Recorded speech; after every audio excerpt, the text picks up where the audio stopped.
Bonjour à tous, on se retrouve pour un nouveau 12-14 donc qui portera aujourd'hui sur le logement d'abord et surtout sur la production de logements très sociaux.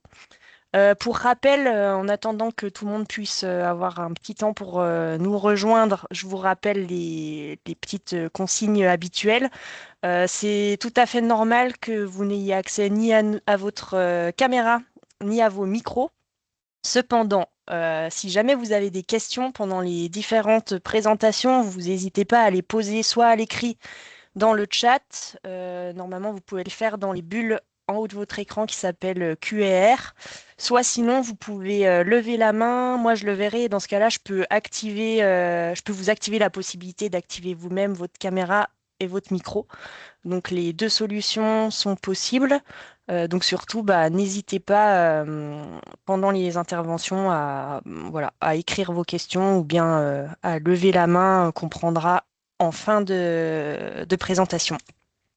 Donc, comme je le disais, on se retrouve aujourd'hui donc pour parler de la production de logements très social. Et pour rappel, ce 12-14, il fait partie d'un cycle de 3 12-14 qu'on a engagé avec le dernier qui portait sur les pensions de famille et qui sont tous reliés par un fil rouge qui est la politique du logement d'abord. Donc la dernière fois, on a fait les pensions de famille. Aujourd'hui, on regarde un petit peu la production de logements très sociaux. Et le prochain, en juin, qui d'ailleurs sera en présentiel, on s'intéressera à l'intermédiation locative, l'IML. Pourquoi on a voulu parler aujourd'hui de la production de logements très sociaux? Bah, c'est d'abord parce que ça nous paraît être un axe incontournable dans une politique de logement d'abord, qui plus est dans une politique de logement d'abord qui soit réussie, parce que ça paraît une évidence, mais il est toujours bon de se le rappeler, sans logement, notamment de logement accessible, pas de logement d'abord possible. Je voulais en profiter pour rappeler quand même que dans le premier plan logement d'abord, le premier plan quinquennal, qui s'étalait sur les années 2018 à 2022, était mentionné un objectif de production de 40 000 logements très sociaux par an.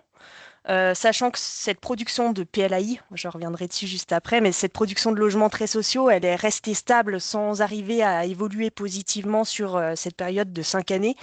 Et du coup, l'objectif des 40 000 nouveaux logements très sociaux par an a été abandonné dans le second plan logement d'abord, donc qui porte sur les années 2023 à 2027. Pourtant, et je voulais le rappeler aussi aujourd'hui, parce qu'on le rappellera peut-être jamais assez, mais le poids des personnes privées de domicile personnel dans les demandeurs de logements sociaux est non négligeable, même si, ben, on le sait, il y en a beaucoup de personnes qui sont privées de logement personnel qui vont pas faire de demande de logement social, mais en tout cas, la demande de logement social est un faisceau d'indices important, et du coup, on voit qu'ils sont très présents dans les demandeurs de logement social, avec plus d'1 million de personnes privées de domicile personnel dans les demandeurs de logements sociaux. Et donc, on voit qu'il y a une demande qui existe de personnes en grande précarité. Et donc, c'est pour ça qu'on voulait regarder en face à quoi s'attendre, enfin, et quel est l'état de la production des logements très sociaux aujourd'hui. C'est pour ça qu'on vous propose aujourd'hui un 12-14 qui va se déployer en 2 temps. Je me chargerai de revenir un petit peu sur qu'est-ce que c'est que le logement très social, avec comme rôle de pouvoir vous redonner à tous les grandes définitions, les différents sigles qu'on risque de retrouver au cours des présentations suivantes. Et puis j'essaierai aussi de vous donner quelques éléments ou quelques constats locaux, notamment à partir des bilans du PLH, du plan local de l'habitat de Grenoble-Alpes Métropole. Et dans un deuxième temps, on aura l'occasion d'écouter donc Léa Besonnet et Claire Cavaro, donc d'un toit pour tous, qui nous feront une lecture à deux voix sur la production du logement très social, notamment par le biais de l'acquisition-réhabilitation. Puisque c'est la spécialité d'un toit pour tous. Donc vous voyez, on aura un premier temps un peu voilà, grande ligne, définition, etc. Et un deuxième temps plus concret sur comment est-ce qu'on fait pour produire du logement très social et comment on le fait à un toit pour tous notamment.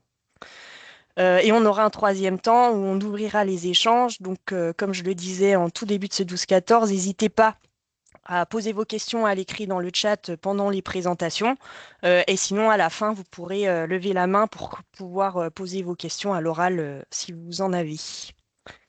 Donc, on entame dès maintenant avec une première introduction, on va dire, au propos qui sera rendu plus concret dans la suite des présentations.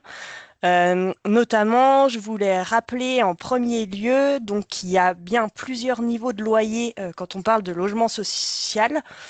C'est les trois niveaux que vous voyez apparaître à l'écran en vert d'eau un petit peu, donc le PLAI, le plus et le PLS. Sachant que chacun de ces types de logement social est en fait défini en fonction du prêt qui est utilisé pour le financer. Plus le prêt va être long, plus le niveau de loyer de sortie du logement social va être faible. Et donc, on commence à voir apparaître le fait que le PLAI, notamment, va être financé avec le prêt le plus long et donc le loyer de sortie final le plus faible pour les locataires.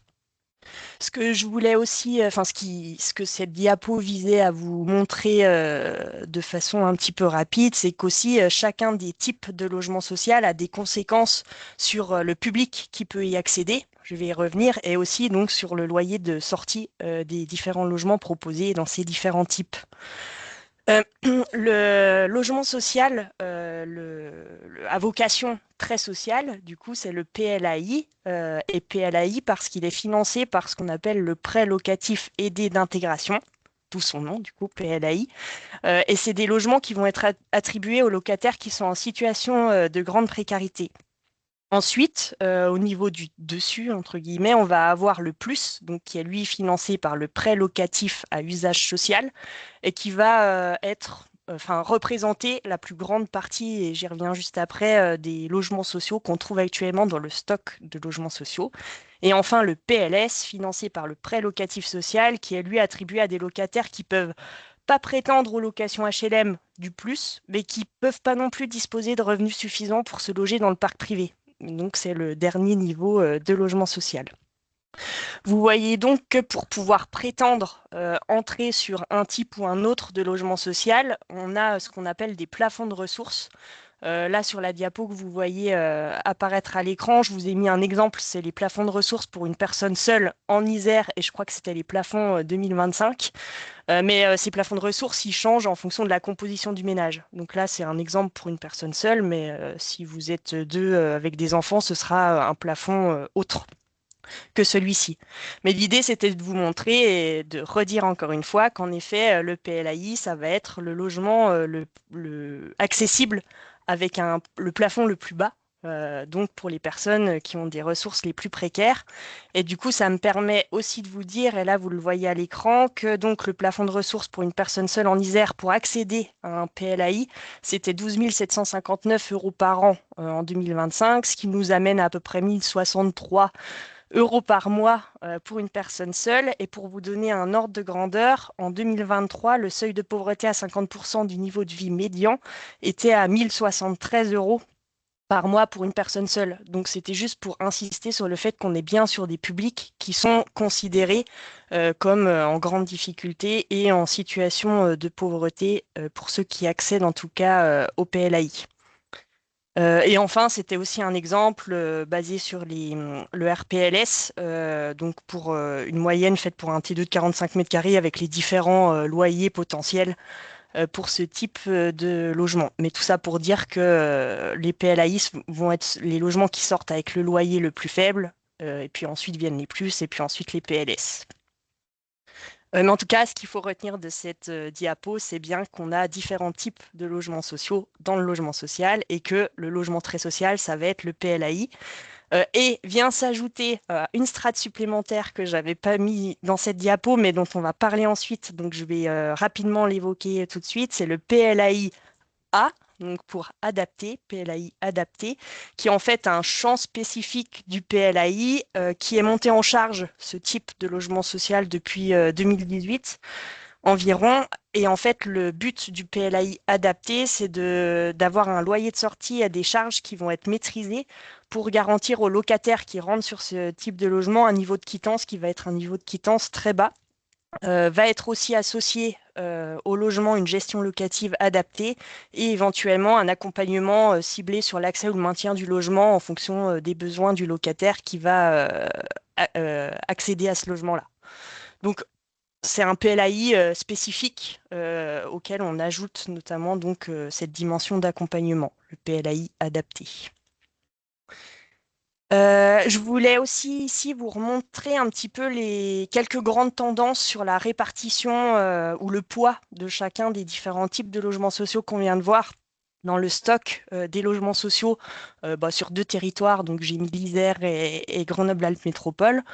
Ce qu'on voit et ce qu'il faut retenir, c'est que sur l'ensemble des logements sociaux, c'est majoritairement du plus qu'on va trouver avec environ 85% de logements de type plus sur l'ensemble du stock de logements sociaux disponibles.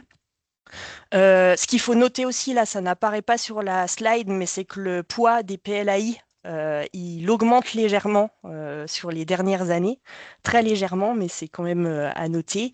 Et finalement, ce qu'il faut quand même voir aussi, c'est que on a peu de logements très sociaux, donc peu de PLAI pour le stock de logements disponibles.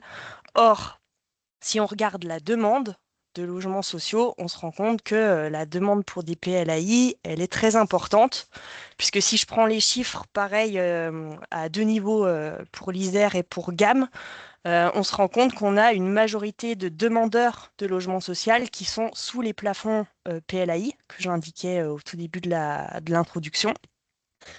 Puisque si on regarde l'Isère, on a 55% des nouveaux demandeurs de logements sociaux qui sont sous plafond PLAI.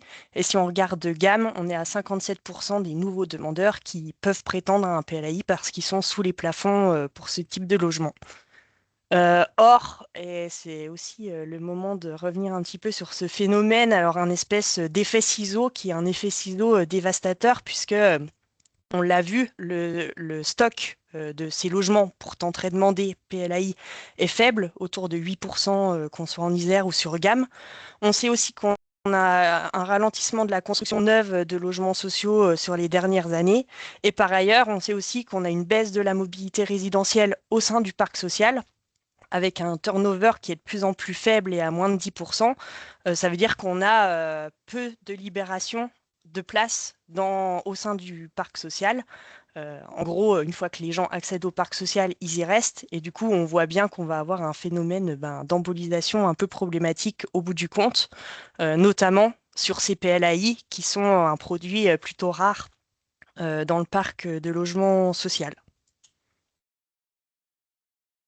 J'en viens maintenant à quelques constats ou résultats plus locaux, en tout cas sur des éléments sur la situation locale, donc sur Grenoble-Alpes Métropole, où on a un PLH, donc un plan local de l'habitat qui est en cours actuellement et qui vise les années 2025 à 2030. Et on en avait un précédent qui a terminé en 2023 avec un bilan qui est disponible notamment sur le site de la métro. Donc que vous pouvez aller lire si c'est quelque chose qui vous intéresse. Ici, c'est un tableau pardon, qui est tiré du bilan du PLH de la métro donc précédent, donc sur les années 2017 à 2023, et qui concerne la production de logements. Alors la production de logements de façon très générale. Ce qu'on observe notamment, c'est que l'objectif de production de logements, il est globalement atteint, il est même dépassé, puisque si on regarde le taux de réalisation, on est à 101% de réalisation de logements par rapport à ce qui était prévu. Mais par contre, ce qu'on observe aussi, c'est que ce dépassement et ce bon résultat, il se fait justement pas grâce au logement social, puisque quand on regarde l'offre sociale, elle représente finalement que 33% de la production totale de logements qui ont été produits sur cette période 2017-2023, alors que dans les objectifs du PLH, cette production sociale ou cette offre sociale aurait dû être portée à 45%. Donc, on a un résultat de production de logement général qui est bon, mais pas grâce au logement social, plutôt grâce au logement privé. Ensuite, je vous ai remis pareil. Alors ici, vous avez en haut de l'écran les objectifs qui étaient fixés pour la production de logement social pour le PLH 2017-2023. Et en bas de l'écran, ce qui a été effectivement produit en matière de logements sociaux. Ce qu'on voit, c'est qu'on a une moyenne de 1100 logements locatifs sociaux familiaux qui étaient prévus par an et qu'on en a réalisé à peu près 825 par an, que ce soit du PLAI, du plus ou du PLS. Ce qui fait qu'on est à peu près seulement trois quarts des objectifs de production visés, finalement atteints au bout de la période concernée par le PLH. Au total, sur les 7 ans, on a 6800 logements sociaux qui ont été produits, dont un peu plus de 6000 dans le neuf et 778 en amélioration-acquisition ou grâce au conventionnement dans le parc privé. Ce qu'on remarque aussi, et là c'est plus la bulle tout en bas à droite, c'est que on constate une difficulté particulière à mobiliser le parc existant, notamment par l'acquisition-réhabilitation, puisque si on regarde que les logements de cette catégorie-là, on voit qu'on a à peine plus de la moitié, 53% des objectifs qui étaient fixés, qui ont finalement été atteints en acquisition-réhabilitation. Donc on peine, on a peiné en tout cas un petit peu sur ce côté-là dans le premier PLH. Et dans les résultats, on voit aussi qu'on a sur la période des 7 années, pour le coup, 123 PLAI adaptés qui ont été agréés, ce qui fait une moyenne d'à peu près 17 par an sur la période 2017-2023. Et j'en viens aux ambitions du PLH en cours, puisqu'il porte sur les années 2025-2030.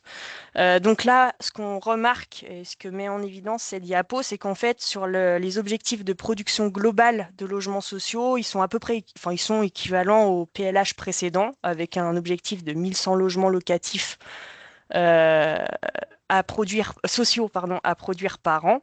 Mais ce qu'on remarque, c'est qu'on a une augmentation assez flagrante de l'objectif qui concerne l'acquisition-réhabilitation, sur lequel on avait un petit peu peiné sur la période précédente, comme je viens de le dire, qui passe donc de 156 logements qui étaient en objectif du PLH précédent à 300 pour ce nouveau PLH par an. Ce qu'on voit aussi, c'est qu'on doit, enfin, ce PLH donne comme objectif à atteindre 40% de la production globale de logements sociaux en PLAI, ce qui porterait à peu près 430 PLAI à produire par an. Et enfin, on a aussi comme objectif 40 PLAI adaptés à produire par an, sachant que ça paraît être un objectif assez ambitieux quand on reprend la moyenne de 17 à peu près PLAI adaptés qui ont été produits sur la période du PLH précédent de 2017 à 2023. Mais en tout cas, maintenant, on a cet objectif affiché de 40 PLAI adaptés dans ce nouveau PLH 2025-2030. Je vais m'arrêter là pour cette première mise en jambe, avant de donner la parole du coup à Léa d'abord et Claire ensuite, pour rendre un peu plus concret ce que c'est que ces PLAI, un peu comment, quel produit, quel logement on achète pour créer du PLAI, comment est-ce que ça marche, qui finance, etc. Donc je laisse la parole à Léa. Bonjour à tous. Moi, je voulais juste revenir un peu sur concrètement ce qui rend les logements adaptés. Marie l'a un peu dit précédemment, mais en fait, ça veut dire que c'est des logements qui sont vraiment destinés à des personnes en grande précarité. Nous concernant, les ménages sont orientés par les commissions sociales intercommunales et on prend les ménages par ordre de priorité tels qu'ils nous sont présentés. Voilà, on estime que c'est pas à nous de savoir qui est prioritaire. Cette compétence-là revient aux collectivités. Les loyers, c'est des loyers les plus bas, enfin c'est le plus bas niveau de loyer du logement social. Donc on a un loyer minoré. Nous, en 2025, on est à 6,4 euros par mètre carré en moyenne. Il faut savoir donc du coup que le coût d'usage des logements doit être adapté aux ressources des ménages, qui sont par ailleurs solvabilisés par l'APL. Donc les logements doivent être économes en énergie et elle doit avoir une conception un peu idéale avec un bon rapport typologie-surface. De fait, nous, on produit principalement que du PLAI et du PLAI adapté. principalement que du PLAI adapté depuis qu'il existe. Et donc, si on produit du PLAI, c'est que la surface en général est trop importante, elle dépasse de 2-3 mètres carrés, qui nous fait sortir du plafond APL et du coup du plafond PLAI adapté. Il faut aussi qu'il y ait du coup un accompagnement social spécifique. Donc, dès l'attribution du logement, on cherche à apporter un suivi social et technique régulier avec les ménages, afin de prévenir les difficultés, évidemment, rassurer l'occupant et l'accompagner dans ses démarches. Pour ça, on a 14 travailleurs sociaux chez nous et 5 gestionnaires logements. Voilà. Tu peux passer à la diapositive suivante, Marie. Concrètement, du coup, qu'est-ce qu'on achète? Nous, on fait principalement du diffus. Donc, ça veut dire qu'on va acheter un logement, un, deux ou trois logements dispersés dans des copropriétés privées. On achète principalement dans la métropole de Grenoble, dans la communauté de communes du Pays Voironnais, dans le Grésivaudan. Mais on a aussi, on intervient dans d'autres secteurs suivant les opportunités qui nous sont présentées. On cherche des copropriétés où les charges sont assez réduites. On cherche des logements à rénover dans le but de faire une grosse rénovation thermique pour réduire les charges et favoriser le confort. On peut aussi, à la marge, transformer des maisons individuelles en plusieurs logements, 2-3 logements. Voilà, notre but, c'est de répondre à un système de mixité sociale. On va chercher aussi, du coup, des logements qui sont hors des quartiers prioritaires de la ville, hors des secteurs où il y a déjà beaucoup de logements sociaux. Le but, c'est d'aller là où il n'y a pas ou peu de logements sociaux. Mais on va toujours chercher à ce que les quartiers soient, enfin que les logements soient proches des commerces, proches des transports, des services des écoles, parce qu'on va avoir des ménages qui n'ont pas forcément de véhicule personnel. On va aussi chercher de plus en plus des petites typologies, simplement parce qu'on va chercher à s'adapter à la demande. Et aujourd'hui, les ménages prioritaires sont en forte, enfin, il y a beaucoup de personnes seules qui, on va chercher des T1, des T2 majoritairement.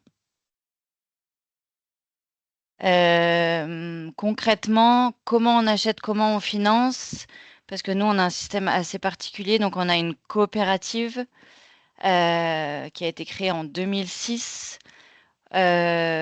Aujourd'hui, pour vous donner un ordre d'idée, on a 544 logements et on a 180 PLAI adaptés, que des PLAI, mais 180 PLAI adaptés.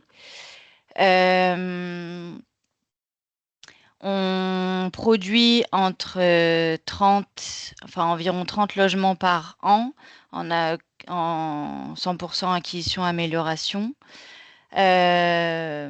La coopérative est titulaire d'un agrément maîtrise d'ouvrage d'insertion qui nous permet du coup de faire ces acquisitions améliorations. Les coopérateurs principaux sont l'association Un Toit pour tous avec 30% des parts sociales et la société Pluralis avec 51% des parts sociales. Les autres coopérateurs qui représentent 3% sont des structures et associations locales. Voilà, depuis 2021, les locataires sont automatiquement membres de la coopérative et disposent de 10% des droits de vote en assemblée générale, grâce à une part sociale qui est prêtée par Un Toit pour tous. Depuis 2022, la société a obtenu un agrément entreprise solidaire d'utilité sociale et a signé une convention service d'intérêt économique général avec le ministère du Logement qui permet à des particuliers de devenir investisseurs dans la coopérative. Voilà pour ça. Ensuite, vu qu'on fait du diffus, etc., on a des relations privilégiées avec des agences immobilières locales. On fait aussi les petites annonces. On a un partenariat assez fort avec certaines collectivités, dont notamment des communes déficitaires en logement social. Quand je dis déficitaire, c'est qu'elles ont un taux de logement social inférieur à 20%. Voilà, notre dispositif permet parfois de répondre à leurs obligations de la loi SRU tout en valorisant un patrimoine architectural existant. On n'a pas plusieurs communes qui sont propriétaires de biens vacants et qui cherchent justement à les transformer pour répondre à la problématique de logement. On est aussi en lien étroit avec des associations qui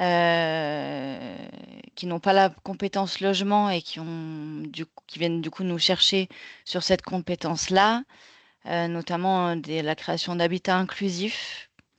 On a aussi des échanges réguliers avec des promoteurs, investisseurs, marchands de biens qui cherchent à vendre la part sociale obligatoire dans leurs projets. Là, Claire vous présentera tout à l'heure 4 projets qui reprennent un peu ces partenariats un peu multiples. Et du coup, vous aurez des cas concrets d'opérations qui ont été conçues. Après, du coup, concrètement, comment on finance? Marie, tu peux passer à la diapositive d'après. Là, je vous ai présenté un peu un investissement type d'une opération type à 160 000 euros. Donc, on va dire 115 000 euros de charges foncières, comprenant l'acquisition du logement et les frais de notaire et des travaux de réhabilitation qui sont en moyenne à peu près à 45 000 euros. Donc, on va avoir 40% qui vont être financés par des prêts, la CDC et Action Logement. On va avoir des subventions d'État à hauteur de 21%, des subventions locales à hauteur de 14%, et des fonds propres à hauteur de 10%, et la Fondation pour le logement qui vient aussi compléter avec 10% du prix de revient de l'opération. Je crois qu'il y avait une question Oui, dans le chat. sur indiquer quelques opérations conduites avec des associations pour produire de l'habitat inclusif, mais j'allais dire que Claire allait y revenir en Oui, particulier après, enfin sur une en particulier. Mais tu peux quand même répondre à la question, Léa, si tu veux. oui, oui, Claire, elle présentera une opération sur Gilonnet qui est en cours, avec un partenariat avec l'association du Bercail et l'association Sainte-Agnès. Mais elle en parlera effectivement après.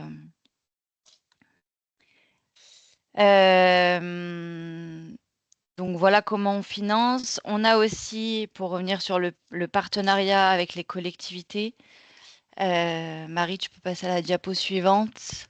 On a une convention aujourd'hui entre du coup la coopérative Un Toit pour tous développement, l'établissement public foncier local et les collectivités qui sont la métropole de Grenoble et la CAPV pour avoir un système de bail à réhabilitation. En fait, on va majoritairement pas acheter en pleine propriété nos biens. On va faire un bail à réhabilitation. Pour ça, on a cette convention. Donc, le PFL va acheter directement le bien auprès du propriétaire qui vend son bien. Et le PFL va nous confier un droit auprès de la coopérative où nous, on va payer une redevance pour ce droit-là. Et donc, pendant la durée du bail, qui est 55 ans, qui correspond en fait à la durée de nos prêts, nous allons exploiter ce bien, le rénover, l'entretenir. Pendant cette période-là, pendant les 2 premières années, le PFL va rendre le bien à la collectivité garante, donc soit GAM, soit la CAPV, qui va racheter le bien. Et nous, au bout des 55 ans, on va rendre le bien à la collectivité. Donnée importante, ce qui nous permet aussi de faire ce qu'on fait, c'est que du coup, pendant la durée totale du bail, nous ne payons pas de taxes foncières, nous sommes exonérés de taxes foncières. Ce qui est non négligeable, surtout dans des communes où la taxe foncière est importante. Voilà, c'est assez subtil, j'espère que c'est assez clair. Euh, Concrètement, si on prend une opération classique dans le diffus, là, on est sur une opération dans le quartier Stalingrad à Grenoble. On achète un bien, un T4, dans une copro privée classique, années 60. Le logement est dans un état très moyen qui nécessite une réhabilitation complète. Et là, du coup, diapo suivante, vous allez voir qu'on est sur du coup une charge foncière, nous concernant un toit pour tous, à environ 85 000 euros qui correspond à la redevance du bail, alors que la charge foncière initiale est de 122 000 euros, qui du coup est possible grâce au bénéfice d'une décote foncière. On va avoir 57 000 euros de travaux, des honoraires de maîtrise d'œuvre et autres à 18 000 euros. Après plusieurs subventions État, collectivité, à hauteur de 55 000 euros. Des prêts à la fois de la CDC et d'Action Logement. Et après, la Fondation pour le logement qui nous finance à hauteur, en général, entre 7 et 10% du prix de revient. Et nous allons rajouter des fonds propres en fonction de l'équilibre global de l'opération.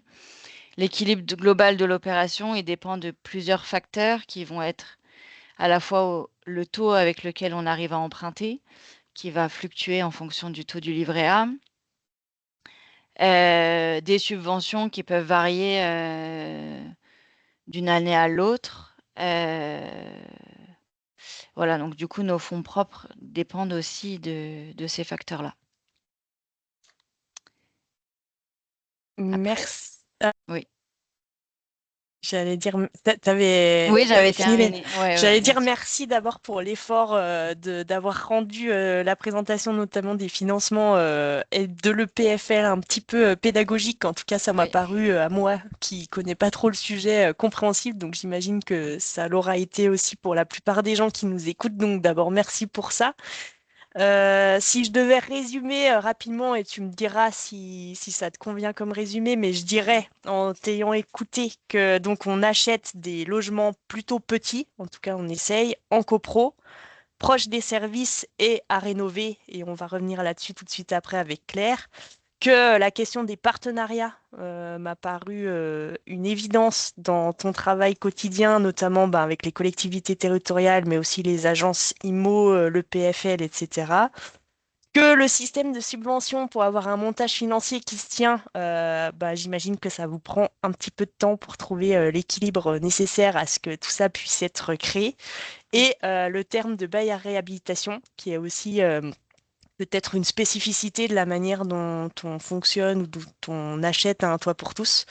Donc moi, j'ai retenu ces points-là vraiment pour condenser ton intervention. Mhm. Et j'avais une question, alors je ne sais pas si elle allait venir ou pas dans la conversation, mais du coup je te la pose. Est-ce que, parce que là dans la présentation, on a l'impression que tout ça roule plutôt très bien, mais est-ce que quand même vous connaissez ou tu connais des difficultés parfois sur certains points pour produire ce type de logement social?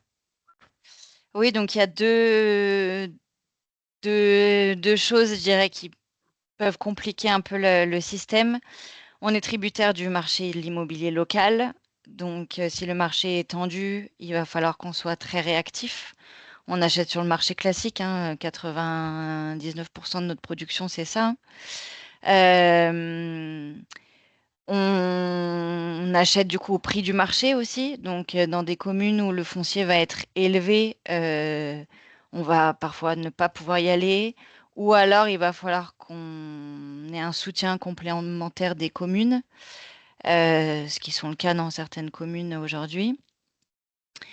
Et parfois, dans ce soutien des communes, on va avoir aussi, on va devoir avoir recours à des préemptions qui nous permettent du coup de se positionner sur un bien dont dont la vente est déjà en cours. Voilà. Ça, c'est la première difficulté qu'on va pouvoir avoir. En ce moment, le marché nous permet d'être plus tranquille, donc c'est bien, mais ça n'a pas toujours été le cas.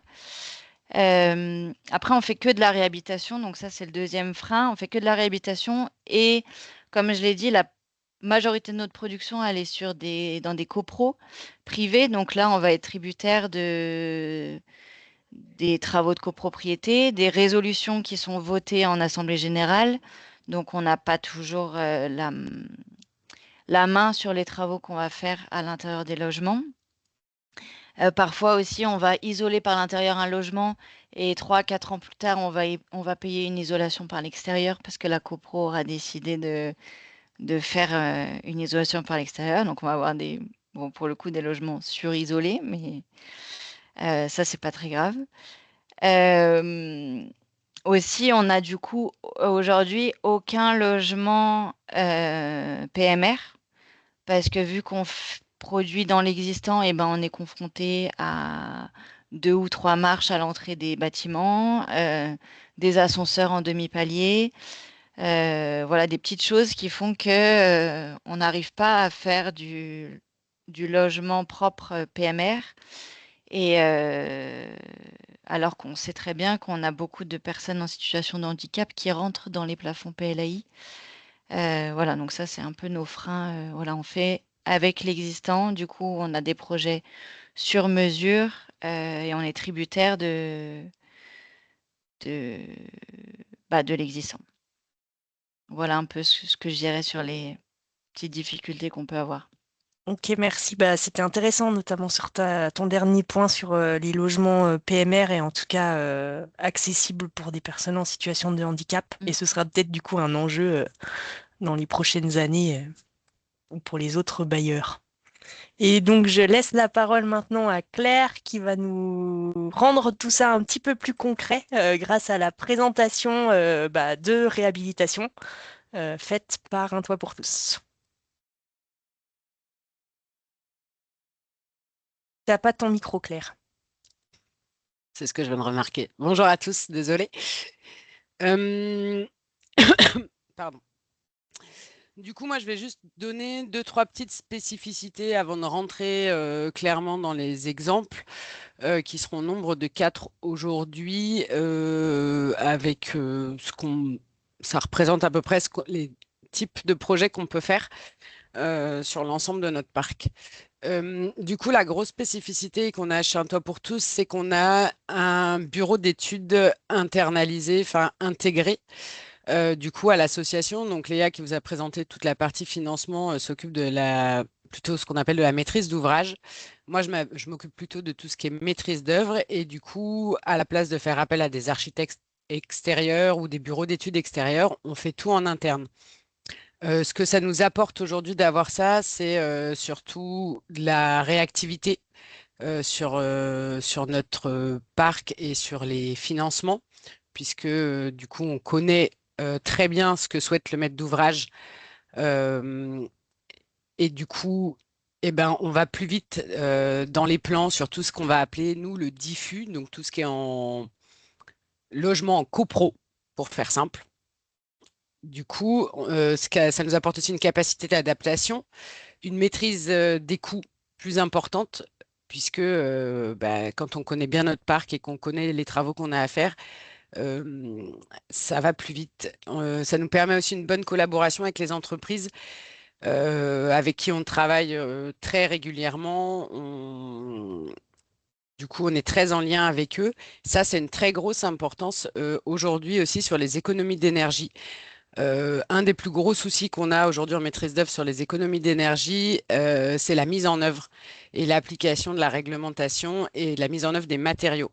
Et du coup, le fait d'avoir une relation assez proche avec les entreprises avec lesquelles on travaille, puisque on a une quarantaine d'entreprises, on va dire, du coup, ça nous apporte ce gros bénéfice de ne pas réexpliquer à chaque fois notre prestation, de ne pas réexpliquer pourquoi on fait tel travaux et pas tel autre. Du coup, voilà. Après, notre grosse partie de métier, nous, on fait que de l'existant, donc que de la réhabilitation. Donc, il faut faire avec les copropriétés, faire avec le bâtiment qu'on nous donne, qu'on nous vend. Euh, Notre objectif premier, il est quand même de réduire les charges. Ça, c'est le principal. Léa vous a bien expliqué tout à l'heure la différence entre PLAI adapté et a déjà dit hein, que pour nous, ça avait une grande importance, le reste à charge pour les ménages. Euh, du coup, il ne faut pas aujourd'hui que les charges impactent trop les revenus des ménages pour qu'ils puissent avoir une qualité de vie meilleure. Donc, on va vraiment beaucoup travailler là-dessus. Et puis aussi la qualité et le confort des logements. Ça, c'est très important. Pour une moyenne, en gros, sur tous nos logements, on récupère souvent des logements qui sont en DPE, G, F et E, et on les transforme en C ou B, et à la marge, quelques-uns en D quand on est en chauffage collectif. Donc ça, c'est un peu, je vous l'expliquerai tout à l'heure sur les exemples de diffus, mais c'est très compliqué pour nous de travailler là-dessus. Sur le coût de travaux, en général, on est à 600 euros de prix de revient des travaux par mètre carré. L'année dernière, en 2025, on était plutôt à 700 euros par mètre carré. L'augmentation s'explique majoritairement parce qu'on a fait beaucoup de petites surfaces.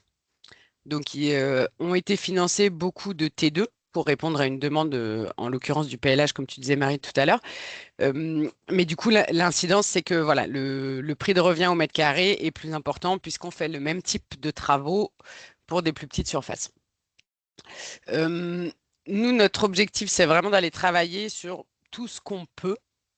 Donc, ça va être les systèmes de chauffage, l'isolation, les menuiseries, tout ce qui concerne l'enveloppe et sur lequel on peut agir. Et ce qui n'est pas toujours le cas. Par exemple, si on prend l'exemple que vous voyez à l'écran, qui est un logement situé du coup sur la commune de Sassenage. Donc c'est ce que nous on appelle le diffus. Donc c'est un logement qui est situé dans une copropriété classique, entre guillemets, n'importe quelle copropriété, ça pourrait être à Grenoble, à Cessin, enfin à Cessinet, à Fontaine, bref.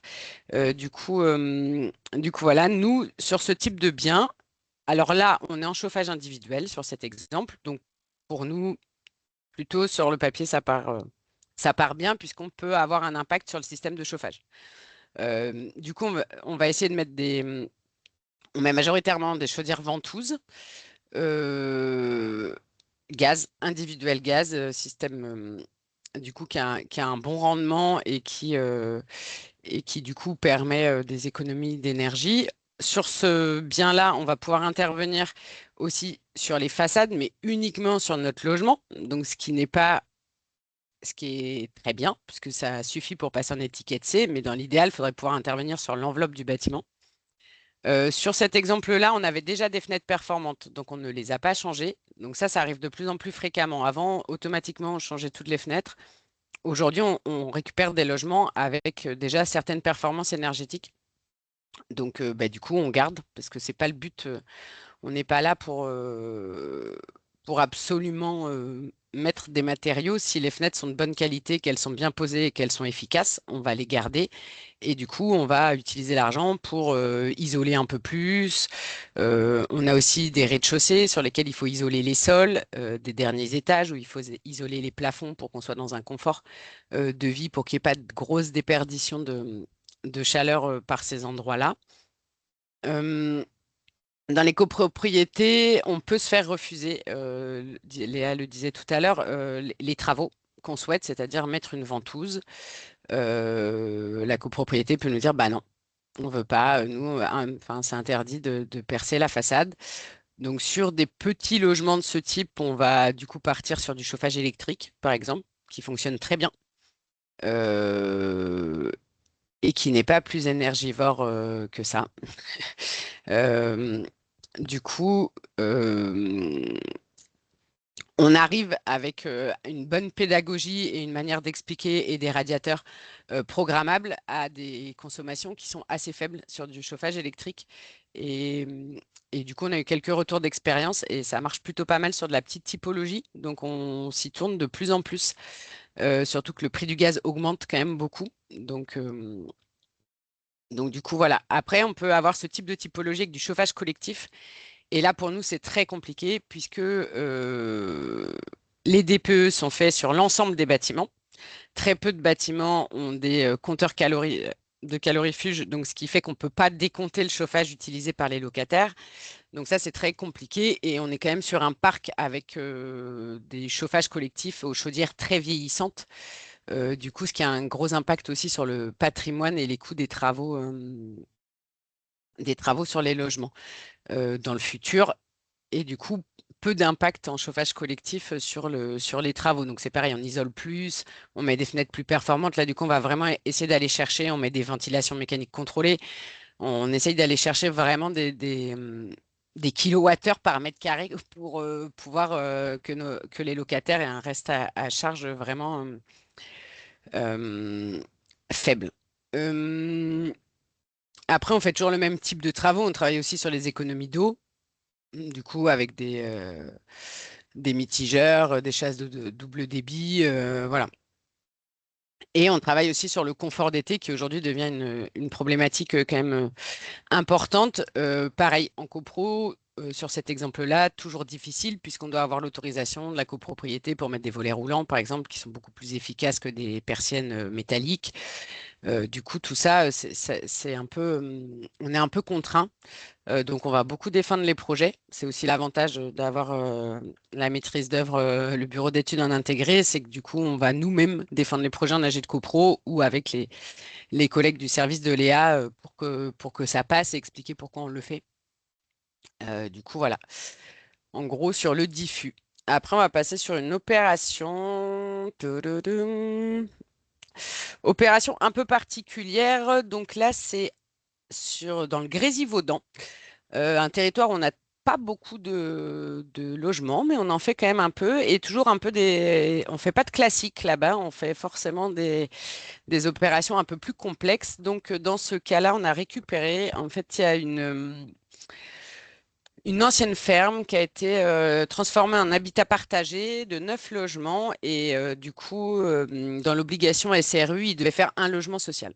Donc du coup, ils ont pensé à nous. Donc on a récupéré un petit T2.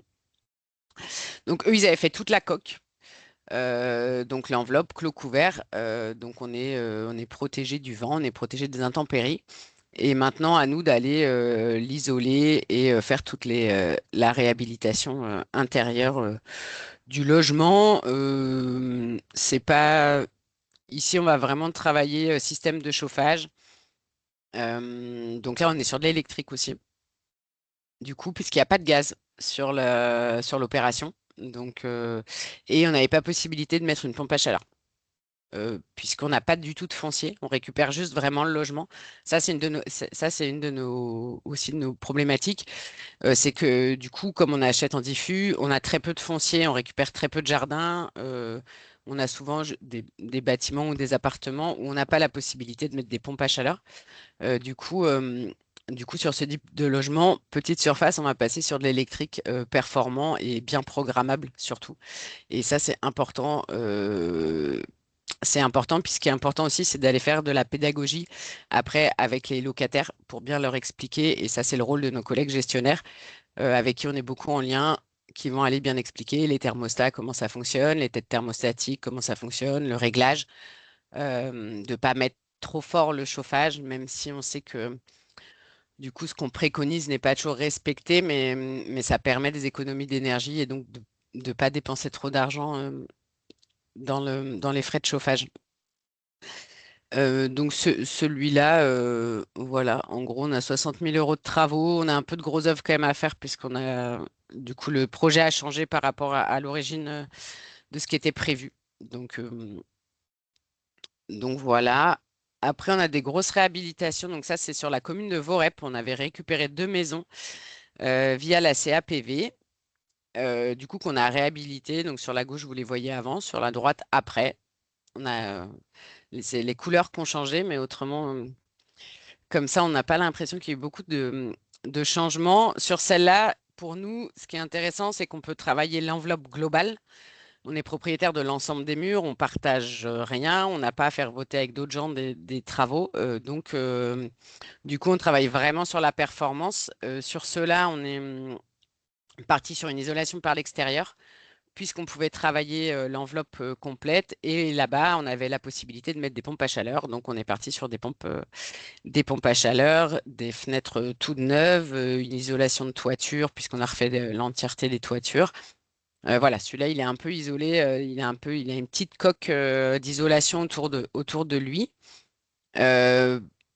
Pour la petite difficulté sur ce chantier, c'est c'est un chantier qu'on a financé en 2021, mais qui est sorti en 2023-2024. Du coup, on a pris une grosse augmentation du coût de la construction, donc plus du livret A pour les prêts, que vous expliquez tout à l'heure, Léa, au niveau de la CDC. Pardon. Donc cette opération-là a été un peu transformée. On a dû revoir le projet, le refaire. Bien entendu, sans que c'est d'impact sur les économies d'énergie, parce que le but, il est quand même là, et ni sur la qualité des logements. Donc ça, on n'y a pas touché. Après, on allait chercher des solutions techniques sur la maison que vous voyez sur votre gauche. Du coup, finalement, on ne l'a pas isolé jusqu'en bas, mais on allait aller isoler en sous-face de garage, ce qui nous coûtait beaucoup moins cher. Donc, du coup, voilà, on trouve des solutions adaptées à l'instant T et à ce qu'on est en capacité de faire sans que ça touche à la qualité des logements. Ça, c'est des opérations un peu particulières. Ça représente quand même aujourd'hui entre 10 et 15% de notre production par an. Sur notre parc, c'est beaucoup moins. Je pense qu'on a à peu près même pas 5% de ce que nous, on va appeler pleine propriété parce que du coup, on n'est pas au sein d'une copropriété. On a l'entièreté, la responsabilité pleine et entière de l'ensemble du bâtiment. Du coup, voilà, c'est à peu près 5% de notre parc.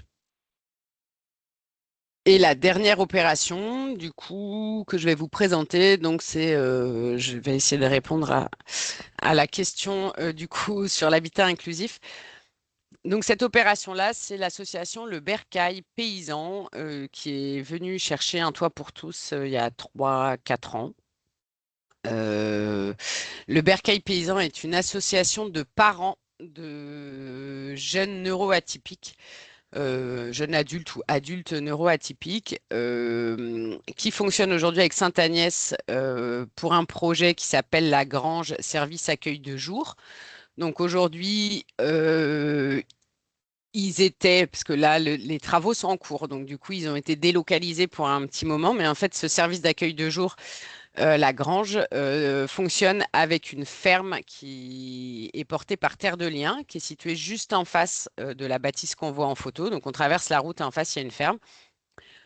Du coup, c'est le service d'accueil de jour accueille des personnes neuroatypiques à la journée pour qu'ils aient des activités. Donc il y a un certain nombre d'animateurs. Donc certains vont avec eux à la ferme pour aider à faire des tâches, mettre par exemple les œufs dans des boîtes pour les vendre ou nourrir les agneaux, enfin voilà, toutes les activités de la ferme qu'on peut connaître.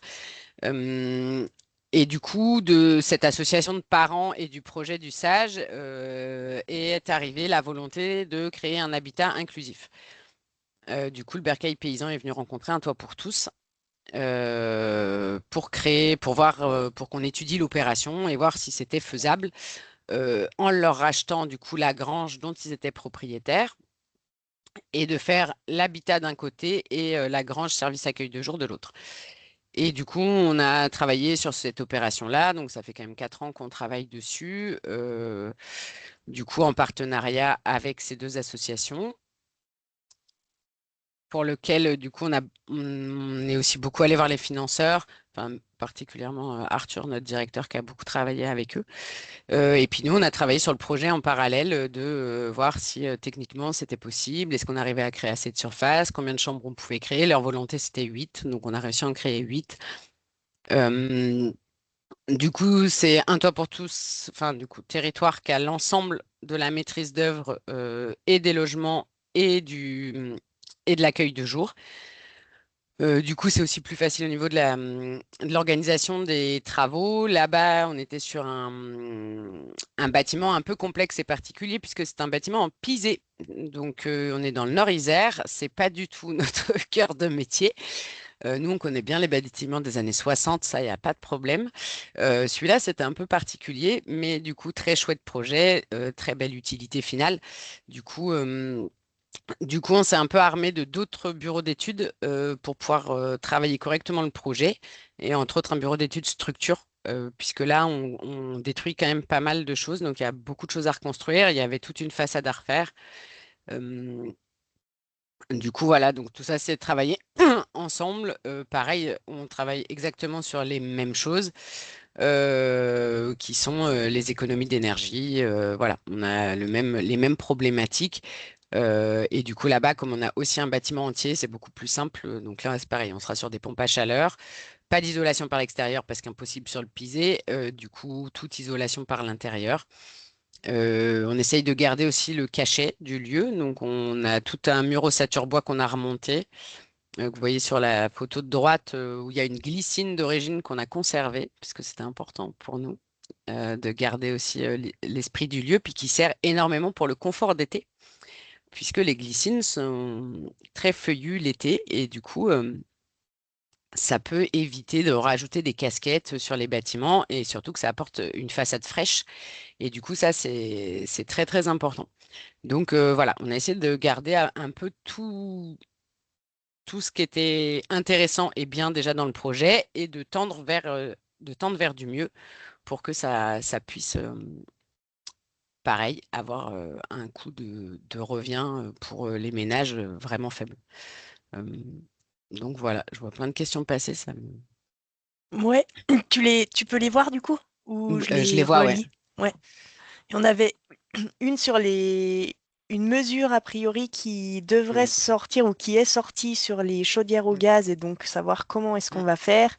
Et la deuxième sur le chauffage. Est-ce que ce serait pas plus intéressant d'investir dans des copros avec du chauffage collectif? Alors, je vais répondre à la première sur les chaudières gaz. Aujourd'hui, la nouvelle mesure impacte les logements neufs. Et nous, on fait pas du neuf. Donc, du coup, pour le moment, on est assez préservé. Euh, on se doute bien, sauf qu'à un moment, dans les copros existantes, alors ça, c'est mon point de vue, mais on voit bien que les gens sont quand même réticents. On est pro pompe à chaleur sur beaucoup de choses, mais en fait, aujourd'hui, on n'a pas non plus de retour. Nous, avec nos locataires, c'est hors de question de mettre des chaudières, des pompes à chaleur RR. C'est une aberration. Enfin, d'un point de vue, ça veut dire que il faudra faire beaucoup de pédagogie parce que ça veut dire climatisation. Climatiser des logements, ben, il y a un moment écologiquement, c'est pas non plus très bien. Il y a d'autres manières de faire, et du coup, voilà, sur lesquelles on réfléchit aussi, hein. Comme je vous l'ai montré à Gilonnet, on avait la possibilité de garder un arbre. Oui, les maçons n'étaient pas contents, mais ben, on l'a fait parce que on va mettre une clim. C'est pas écologiquement, c'est pas hyper bien. Donc, effectivement, il va falloir qu'on réfléchisse. La réglementation sur les chaudières gaz a déjà évolué il y a quelques années. Dans les copros est interdit aujourd'hui de poser des chaudières cheminées à certains niveaux. Donc voilà, la réglementation évolue toujours. On essaie d'évoluer avec. Pour le moment, on n'est pas impacté par les chaudières gaz. Et puis, ils vont pas autoriser des pompes à chaleur partout. Il y a des copros où on ne peut pas poser de pompe à chaleur dans des appartements. Donc voilà, c'est des discussions sur lesquelles on n'est pas, on appliquera ce qu'il faudra quand il faudra. Aujourd'hui, on continue de faire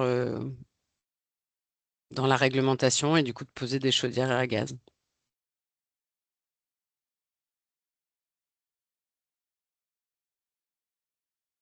Ok, Euh, merci. Et du coup, il y avait la deuxième question sur le chauffage collectif. ouais,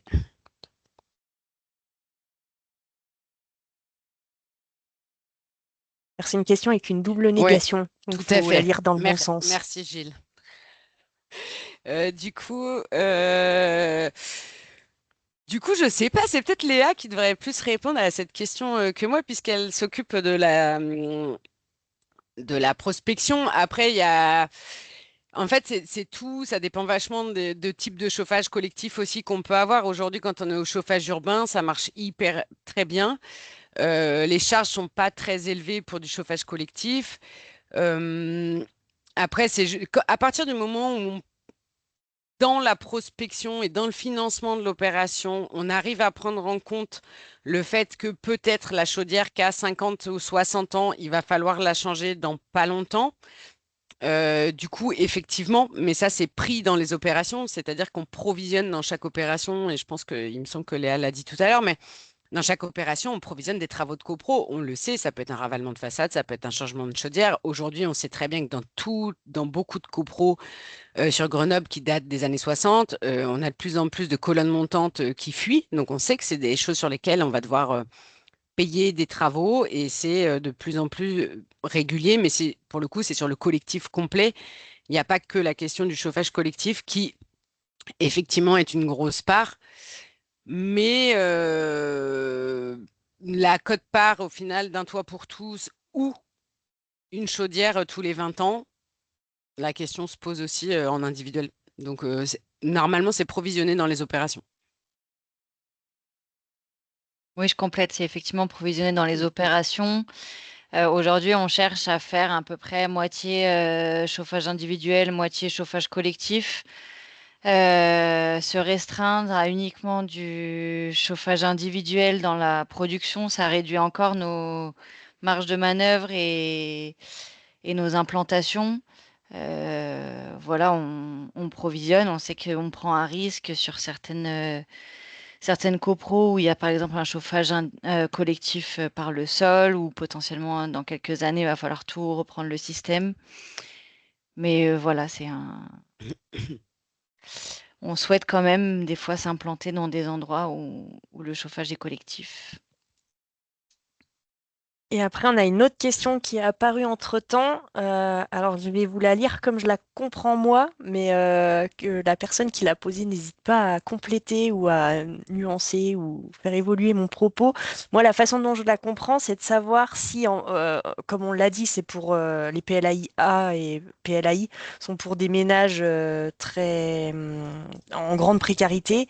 Et du coup, au vu du parcours de vie que ces ménages ont pu rencontrer, est-ce qu'il y a des choses ou des éléments sur lesquels on va faire plus attention? Alors, je crois que Léa, au moment où on achète ou sur le type de logement, je crois que Léa, tout à l'heure, tu parlais en effet de la proximité avec les services, en lien avec la mobilité, mais est-ce qu'il y a d'autres choses sur lesquelles on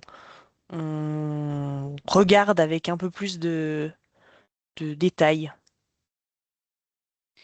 Au niveau de la prospection, je vois qu'il y a marqué espace extérieur, on va limiter au maximum les espaces extérieurs parce que d'expérience, ça fonctionne mal.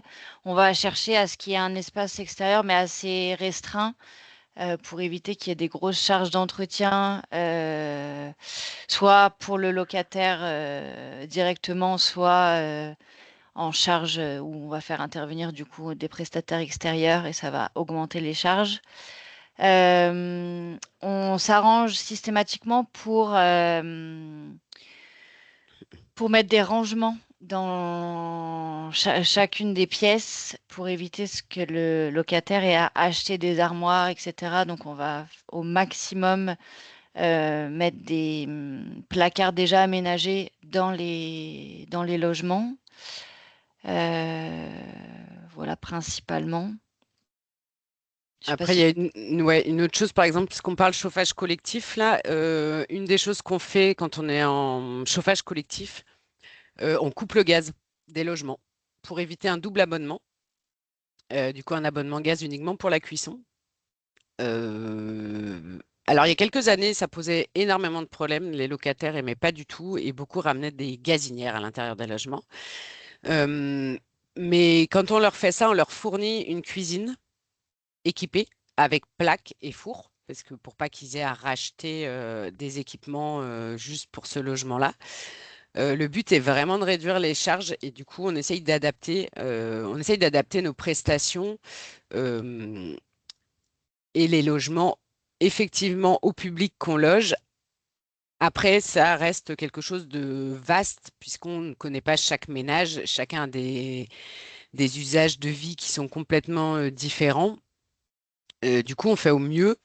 Après, le gros avantage, c'est que dans mon service, on fait et le développement, donc la production nouvelle, et le patrimoine. Donc, on a un retour d'expérience dans le bureau d'en face, ce qui est très pratique. Et du coup, on essaye d'adapter au maximum notre cahier des charges, puisqu'on fonctionne avec un cahier des charges hein, quand même sur les travaux. Et du coup, on essaye d'adapter au maximum notre cahier des charges avec les retours d'expérience, soit des gestionnaires, soit de notre collègue qui est chargé de patrimoine. Du coup, pour voir ce qui fonctionne dans les logements, ce qui fonctionne moins, ça peut être les sols, ça peut être les types de faïence, les types de douches, les... Donc voilà, à chaque fois, on fait quand même des retours d'expérience là-dessus. Et juste pour que ce soit clair, et tu me diras si ça dit bien les choses, mais développement, c'est donc tous les gros travaux ou les travaux de réhabilitation que tu nous as un petit peu déployés là, et patrimoine, c'est plus pour la maintenance, et donc tout ce qui va se faire dans la durée avec l'occupation du logement. C'est ça, c'est tout notre parc déjà existant, du coup, qu'on maintient en l'état et sur lequel on doit faire des travaux, puisque voilà, pour maintenir un parc en état et des logements de qualité, il faut aussi travailler sur son patrimoine. Donc c'est important qu'on travaille aussi sur le patrimoine pour que les logements durent plus longtemps et en bon état de fonctionnement. Et moi, j'avais peut-être une question à ajouter, je ne sais pas si vous aurez la réponse, mais est-ce que vous avez une idée du temps qu'il faut entre l'achat d'un logement et la fin de la réhabilitation et le moment où on a un locataire qui entre dedans? Ou est-ce que ça dépend tellement du type de logement qu'on refait qu'il n'y a pas vraiment de moyenne dans les durées de travaux, en gros? Je vais répondre, tu pourras compléter Claire si jamais. Je dirais qu'en moyenne, on est entre 1 et 2 ans, je dirais plutôt 2 ans, entre le moment de l'acquisition et la fin des travaux. On a décidé là, dans le nouveau projet associatif, d'augmenter la production à 35 logements par an, alors qu'avant on était plutôt autour d'une vingtaine de logements. Augmenter la production, ça signifie aussi du coup, on achète plus, mais du coup il faut plus rénover derrière. Du coup, on avait toujours pour habitude d'avoir des logements en stock pendant ce laps de temps de 2 ans. On se dit que le temps qu'on se mette vraiment en ordre de marche, il risque d'y avoir du coup un peu plus de logements en stock. Et du coup, là, en interne, on est en train de réfléchir à, parmi les logements qu'on a achetés, voir lesquels peuvent être mis temporairement à la location euh, pour des personnes qui auraient besoin d'un bail de courte durée en attendant qu'ils soient rénovés. Donc avoir avec des petites mises aux normes à minima et voilà. Et répondre du coup à une sollicitation d'hébergement un peu d'urgence sur certains de ces biens. Hmm. Je posais la question, moi, par rapport aux chiffres que je présentais au tout début, où là, on voit que dans le nouveau PLH, on prévoit quand même, ou on pose comme objectif les 40 PLAI adaptés par an, ce qui me paraissait beaucoup au vu de ce que vous venez de présenter, mais c'était aussi le sens de ma question sur le temps entre l'agrément du logement et le moment où il est vraiment occupé par un locataire, quoi. Je vois pas d'autres questions. Ah bah si, bah, au moment où je parle, une question arrive. Donc comment est-ce que vous arrivez à concilier la coopération avec une quarantaine d'entreprises sélectionnées pour la qualité de leurs prestations et la mise en concurrence toujours nécessaire? Je pense que c'est pour toi, Claire. Je pense. Euh, alors, on publie nos appels d'offres sur le site. Donc, nos appels d'offres sont publiés, donc n'importe quelle entreprise peut répondre. Euh, Ça arrive rarement. Après, nous, de nous-mêmes, on fait toujours une mise en concurrence, c'est-à-dire que sur chaque lot, on a à peu près 3 entreprises, du coup, qu'on va inviter à une consultation. Donc, du coup, on a une mise en concurrence des entreprises. Et puis, on recherche continuellement, même si on a 3 entreprises, parce que on cherche continuellement de nouvelles entreprises qu'on peut consulter, qu'on peut juste pour un logement, voir ce que ça fait. Euh, on re-rentre généralement, on refait des grosses consultations tous les 3 ans à peu près. On envoie une consultation vaste à des entreprises qu'on ne connaît pas. Voilà, c'est comme si c'était eux qui venaient répondre sur notre site, sauf que là, on fait l'inverse. C'est nous qui envoyons de très larges consultations. pour récupérer de nouvelles entreprises, pour amener de la concurrence, voilà, donc on respecte la mise en concurrence de marché obligatoire d'appel d'offres. Voilà. Et après, bah, c'est le fait aussi, mais comme dans n'importe quelle structure, hein, on finit toujours par bosser avec les mêmes entreprises. Nous, le but, c'est quand même de travailler qu'avec des entreprises enfin, de l'agglomération grenobloise, du Pays Voironnais, du Grésivaudan. Nous, enfin, on veut pas travailler avec des entreprises de Lyon, on veut pas travailler avec des entreprises de Marseille. Je pense qu'il y a suffisamment de compétences sur le territoire pour pas aller chercher des entreprises très loin. Et du coup, c'est aussi dans cette démarche-là d'avoir des partenariats qui fonctionnent bien avec des entreprises locales, plutôt majoritairement des petites entreprises. Donc, on travaille quand même plutôt avec des PME qu'avec des grosses entreprises parce qu'on a aussi besoin de réactivité, parce qu'on a, voilà, c'est le mode de fonctionnement qui fait que c'est plus facile de travailler avec des PME. Mais en tout cas, il y a une mise en concurrence des entreprises et ça, il n'y a pas de problème. Oui, une mise en Merci. concurrence qui n'empêche pas que ce sont, mine de rien, toujours les mêmes entreprises qui répondent. On a une nouvelle question sur les autres producteurs de PLAI-A que Un Toit pour tous développement.